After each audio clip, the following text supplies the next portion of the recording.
You had a fantastic restaurant in Piccadilly, It wasn't ours. London.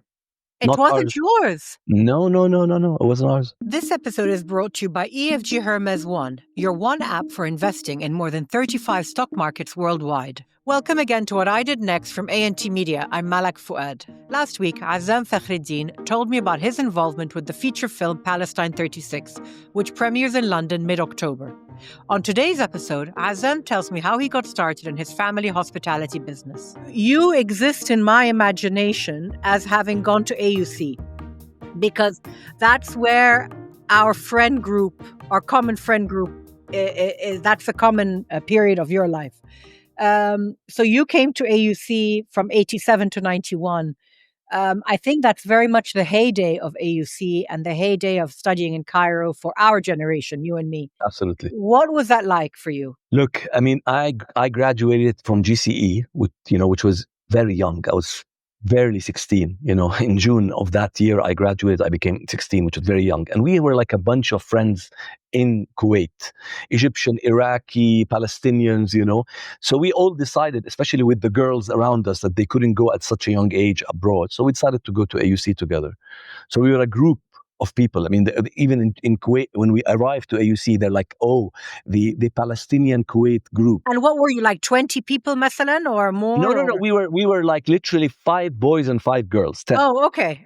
Yeah. So we're like, and together we came from the New English School of Kuwait to AUC. Very much a sort of a strong community coming together. Absolutely. Cairo was, it really, honestly, I would say, shaped my personality, because although Kuwait was very cosmopolitan and open-minded, but it was in the 80s technologically more advanced with it was more luxury life. You have your housemaid, you know how the Gulf is. Yeah.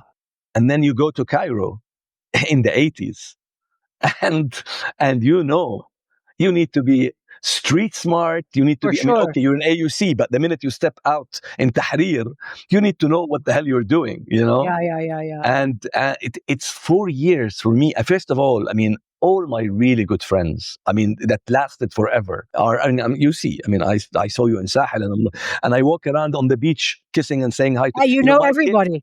My kids were like, Baba, why are you living in Jordan? This is your place, You should be here. Yeah, it's like every step you're saying hi to someone and everybody with hugging and stuff. Yeah. It was really, really, I mean, the first year was really harsh, really difficult. I called my parents and I said, I want to go back. I can't take this, Why? What was it that was difficult? The hustle and bustle, and you have to fight your way through things, and then the apartment and the bawab and trying to fix. And you're very young, actually. You're also very young. And to us in Kuwait, everything was just so easy. You know what I mean?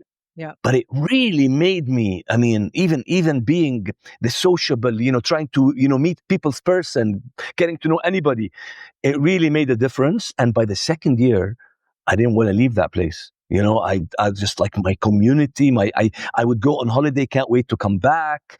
It felt home. And this is important. And I met my mentor, Dr. Galal Amin. The economist. Yes, exactly. I entered AUC studying mechanical engineer. I'm sure you can't see me as a mechanical engineer. Not at all. Exactly. But I have to be fair. Everyone who's ever studied engineering that I know never goes into it full time. Exactly. My father did it in Alexandria. My husband, Patrick, who did it at AUC. None of them used it. I didn't know he's an engineer. I had no idea he's an engineer. Yeah. Mechanical engineer as well. Yeah.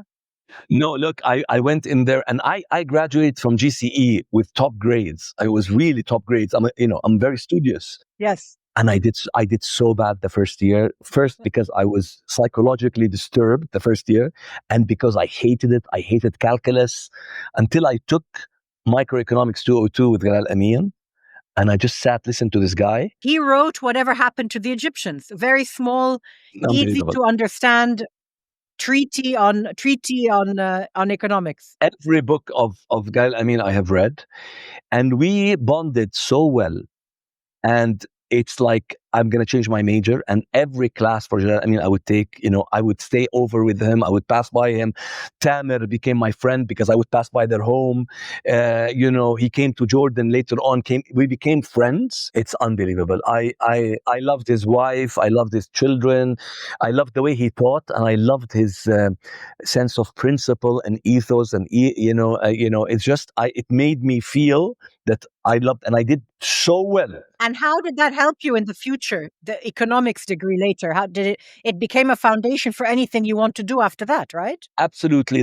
From I think he was my mentor in terms of education, but also in terms of a lot of things to do with everyday life, about how to connect with less privileged people, how to how to be able to, I don't know.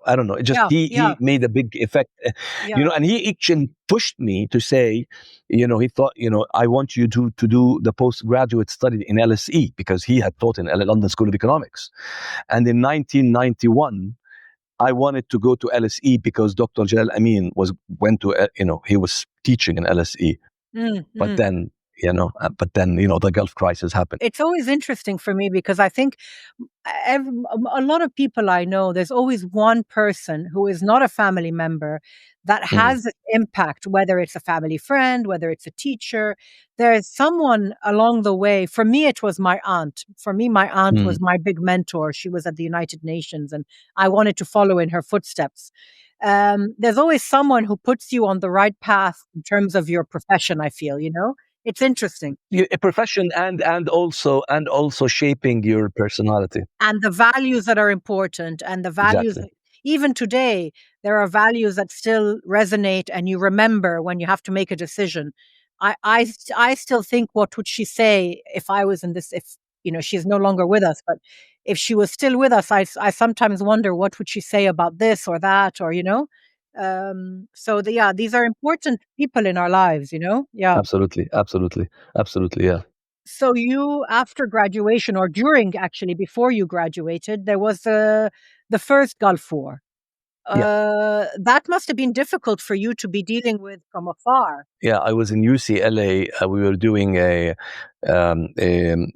like a semester abroad, and it was very, very tough because my parents were in Italy, I think, and they just left to Jordan. My brother was in Kuwait, working inside Kuwait. This is the summer, right? It was in August. Yeah, it was summer course in UCLA, and it was really tough because at the beginning, I didn't know what happened to my brother. The lines got cut. Then all our credit cards got confiscated in LA because you can't, because of the banks and everything. I was talking to my parents who had just arrived to Jordan. Anyway, it was chaotic. Very, very traumatic. Yeah, of course. Exactly. And that was the last year for our university, and everybody was deciding what to do afterwards. And that's when I told you I wanted to continue my studies. And then I went on holiday to Jordan, and my brother had left Kuwait. And our dad was saying, look, I cannot go back to Kuwait because, the relationship between Palestinians and Jordanians with Kuwaitis was very bad at that time. And he said, look, I'm just turning 60. I'm not going to rebuild my life again. I've done it so many times. This is the fourth time I'm a refugee, or not a refugee, or I had to leave. Azzam, this is for me that, we're at an age now where you and me, we're in our 50s, and just thinking of having to rebuild is just impossible now. Impossible. I can't imagine. Impossible. Yeah. So he said, look, I have been a partner in this small hotel, which we have never even visited before in Jordan. Him, two Kuwaitis, and another Jordanian lady had built in the 80s this small hotel as like a side investment. And he told me and my brother that, we have a couple of Kuwaiti partners who are his friends, who want to sell out because of the relationship, and then they don't want to have an investment in Jordan anymore. So how about I buy them out, buy the Jordanian lady out, and you guys, do something with that hotel. At least until we know what we're gonna do. Yeah. It was like that kind of approach. It wasn't, it wasn't anything of like, let's create a company or whatever. It's just It like, was organic. It very appeared in front organic. of him. Yeah, and my brother was back from Kuwait, and he didn't want to go back. And I mean, our business was still running there. Yeah. But he didn't want to go back, live and stuff. So basically, that was the start of this whole thing. And I had graduated from AUC, went back, and we said, okay, you know what? Let's try and renovate that hotel. The amount of times I've spoken with guests who have this sliding door moment. What would have happened to your life if you had gone to LSE, pursued economics? Your life would have been a very different. It would have been on a different trajectory. Fate intervened. Absolutely. You answered the call of your dad saying, come back, help, we need to get this going. Do you ever think about that? What your life would have been like if you had chosen the other door? Every day. Really? What do you think would have happened? Tell me. No, it's really funny because when I came in and I started working with my brother in that renovation, so it was basically very, again, as you said, organic. We'd get books, and at that time, internet was new. There wasn't, you're talking about 91, 92. There wasn't internet yet. There wasn't, exactly. Or it was just beginning. Yeah. There was no Google. There was nothing. No, there was nothing. We will buy books and start reading. We knew nothing about this business. Nothing, And I was so young. I was talking about 20 years old, 21. Yeah. And we renovated this hotel, and it was trial and error and stuff. And then when we did this launch, the hotel did so well. It was like a boutique hotel, the first boutique hotel in Jordan that is really nice, but it's not a 5-star hotel. It's not the Marriott or the, and we made like a small pub, a small restaurant, and people were coming, and, like very prominent royal family, and people were talking about it. These, kids who came from Kuwait created this thing, Yeah.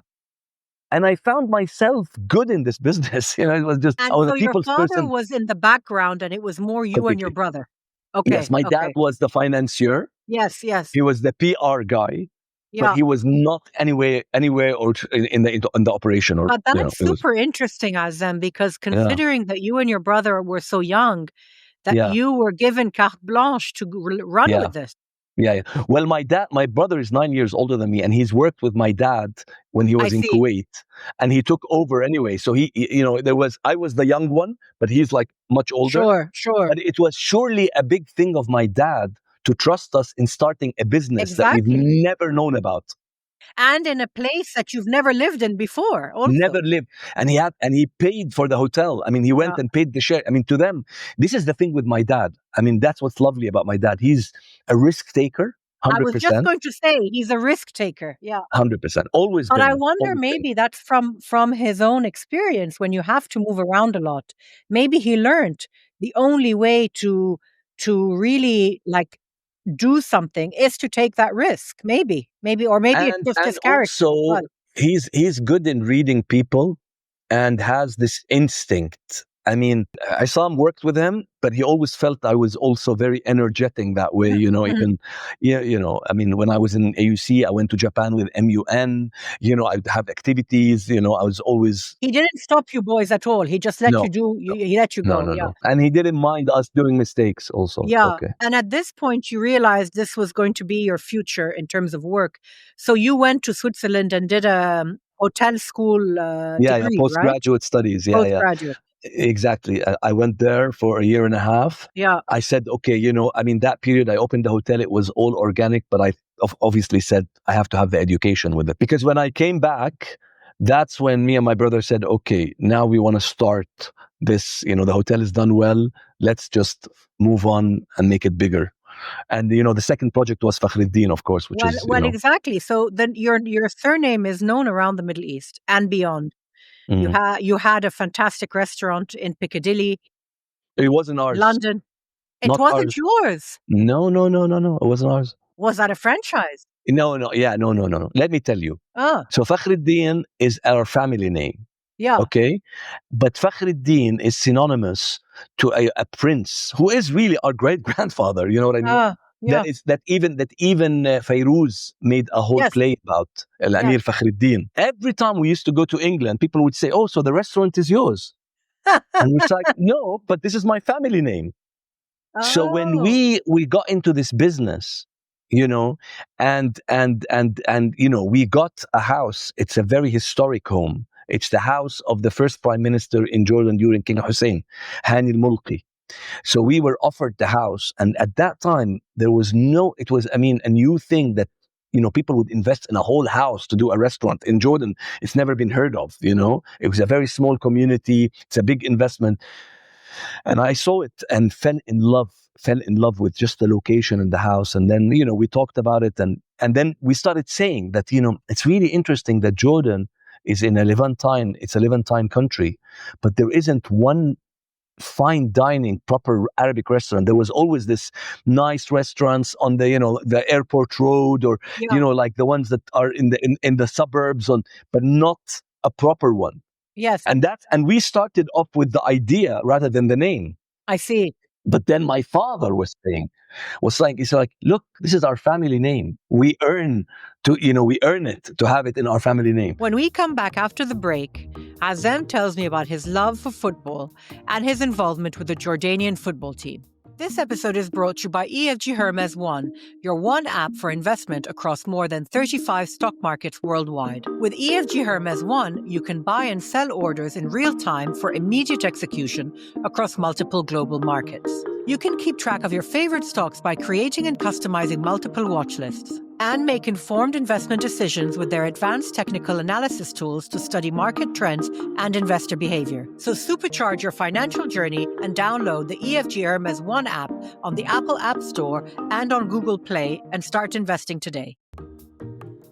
So what did you do about the London restaurant? Don't you have like copyright on this? What did you do about it? No, because it's a family name. No. Actually, we have now we have the name registered all over the world for us. But we never really came and said, "Oh, take off the name," because they opened before us. I mean, we're never going to do that. You know what I mean? I see. Yeah, but they never had that trademark. It's really interesting, Malik, that there, the one in London, and there was one in Beirut, in Brummana, which is called Galal Fakhreddin.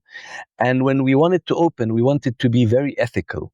With London, we knew that these people, were like about to close at that time. Right. I went to the one in Beirut, and I went to the guy and I said, look, we have the family name Fakhreddin, and we want to open in our name, but because Beirut is so small, we don't want this to be any kind of conflict regarding copywriting. We're willing to collaborate in order to make sure that there's a connection. So the guy, Rimon Abanton, said, no, you know what? I don't care. I don't want to leave Beirut. I called it behind the Prince Fakhreddin. You can open, and I can even help you get chefs. Okay? Oh, wow.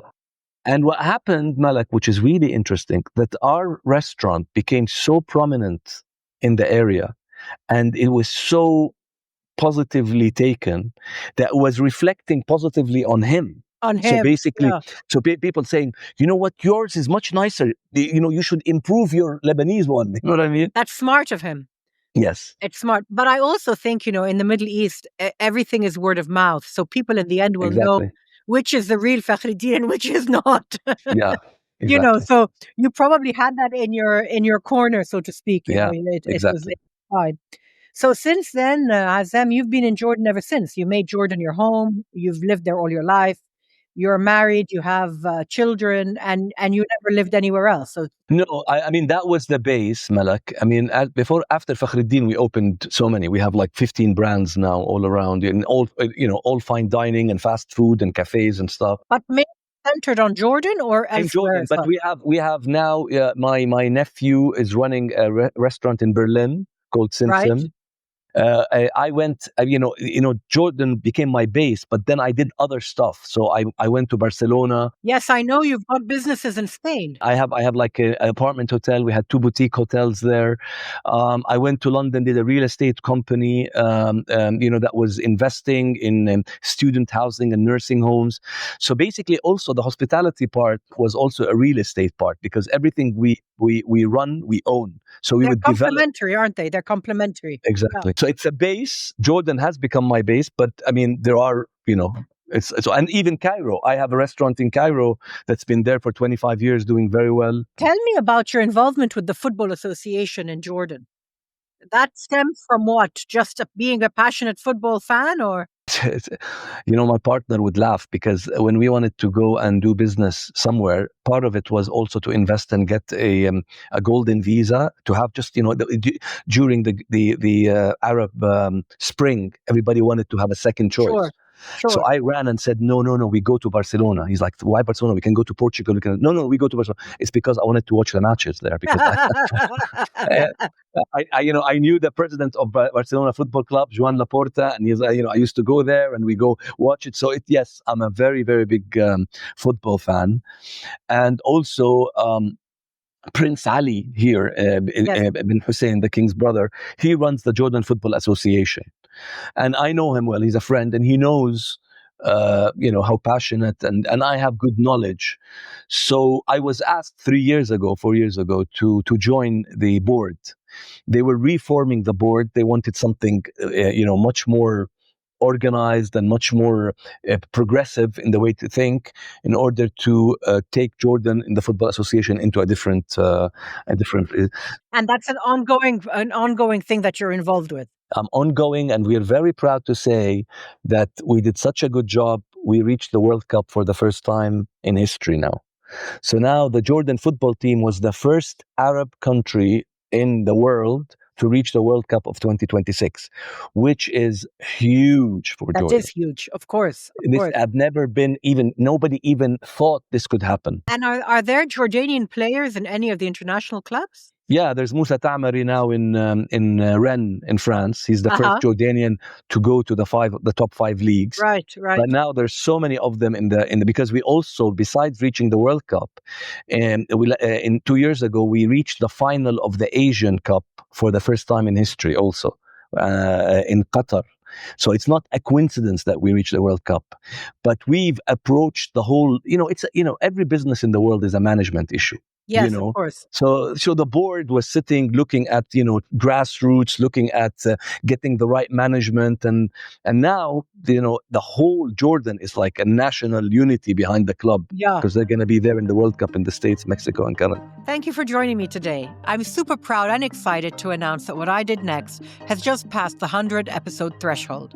So next week, I'm sitting down with our producer, Chirag Desai, to celebrate this milestone and unpack some of the learnings from it. Don't forget to tune in on your favorite platform. You can watch it on YouTube and on Spotify, as well as listen to it on Apple Podcasts or wherever you get your podcasts.